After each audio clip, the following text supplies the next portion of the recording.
Kwa majina naitwa Zachary Sileta, ni kiongozi wa jamii hapa Isiolo, ya jamii ya Waturkana. Mwanzo kukashifu yale matamshi ambayo ilitolewa na wanasiasa, baadhi ya wanasiasa kuhusu mateusi ama hiyo uteusi ya commissioners ya IEBC. Ama commissioners kusema ukweli walipitia process. Kuna hiyo selection panel ambayo ilikuwa mwanzo na tunaamini kwamba walienda wakafanya kazi mzuri because ilikuwa something subjected to thorough public participation. Tuliokuwa tunaona kwa maruninga sote ya kwamba ni process inaenda mzuri mpaka mahali ambapo ilienda ikazaa matokeo. Kwa hivyo tunapongeza hata hiyo panel.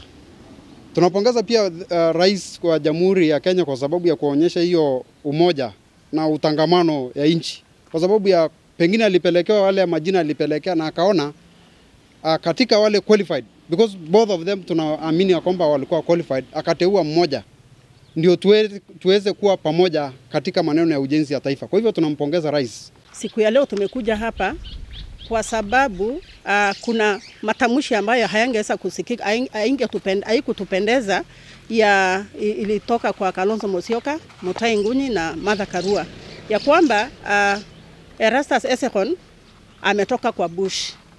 Ati kuna wale walikuwa na makaratasi ambayo ilikuwa inafaa hawakupewa kazi na pia wamedemand kwamba ikuwe withdrawn. Kwa hivyo sisi kama Waturkana tunajua kwamba Erastus Ethekon amesoma na ile rigorous wale waliketi chini wakafanya rigorous selection, they did their job kwa sababu hakuna vile walitoa mtu from nowhere. Kwa hivyo Erastus Ethekon he deserves the seat and we the Turkana also stand for him because he is a leader. We are all leaders. Nataka kuambia Martha Karua ya kwamba sisi ni Wakenya kama jamii ya Waturkana, kama vile wewe pia umetoka katika jamii ya Wakirinyaga, wewe pia ni Mkenya. Kwa hivyo kama hata ni Mkirinyaga ameshaguliwa au Mkikuyu au jamii gani, sisi tu tungesema kwamba Mkenya ameshaguliwa. Kwa hivyo hiyo mambo ya ukabila ambayo unaongea, umetusi jamii yetu kama jamii ya Waturkana. Umesema kwamba Erastus Ethekon ametoka kwa kichaka, ametoka kwa watu wadogo, na hiyo kitu sio nzuri.